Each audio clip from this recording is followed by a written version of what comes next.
Good morning. It is the Monday morning cup of coffee. I'm your host, Tommy Womack. Let's have a sip together.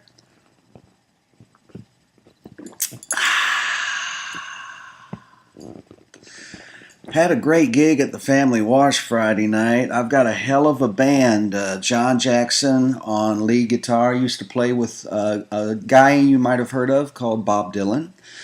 Pete Polkrabeck on the drums, Lisa Oliver Gray on the vocals, me on guitar and vocals, and subbing for Daniel Seymour we had Kevin Hornback, and he threw down. It was a really fun gig.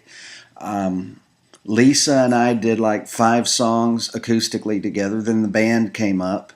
Then in the middle of that, I did 4 acoustic solo tunes, and then the band came back and we rocked out, and everybody had a good time. You know what? I can't believe that Wednesday will mark 19 years since our baby boy was born. June 7th, 1998. It is really hard to believe. Nathan's going to be 19 years old on Wednesday. Hard to believe. He's been a joy to raise, and he's a good kid. He plays in a rock and roll band. He goes to see rock and roll shows and crowd surfs over the top of people. I went to a Jeff the Brotherhood show with him a couple of weekends ago, and I watched him crowd surfing. I was in the back of the room. I was not going to have anything to do with that nonsense. I'm too old for that stuff, but he was having a ball, and more power to him.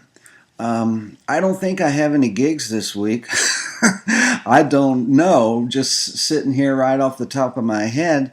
It hasn't been fully in the forefront of my mind because 45 pulled out of the Paris Accord, and I just can't think of much else. I was a one-issue voter, the health of the planet. That's all I really cared about.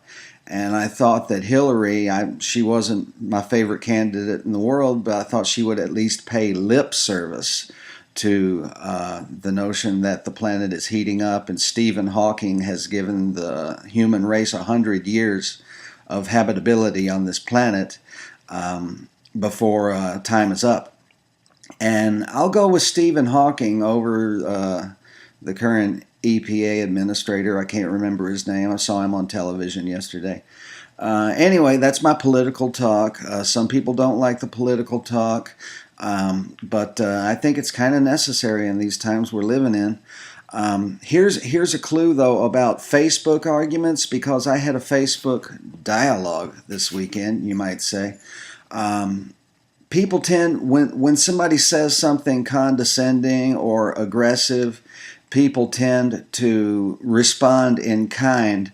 I had a fellow tell me that all the news I was reading was biased, and so what you do is you don't come back with a put down, you ask a question. That's what you do. So I asked him, well, what media should I be paying attention to? No answer. Same guy came upon me again saying that Obama was trying to fundamentally change the United States, and thank God he was stopped in time. So I messaged back with a question. What was he doing to try to transform the United States entirely? No answer. That's all you have to do. Just ask questions, and hell, maybe I'll learn something. I don't know. Anyway, that's it for the Monday morning cup of coffee this week. Stay sane, stay vigilant, stay active, stay resistant if you swing that way, and I do. God bless you. I'll see you next Monday.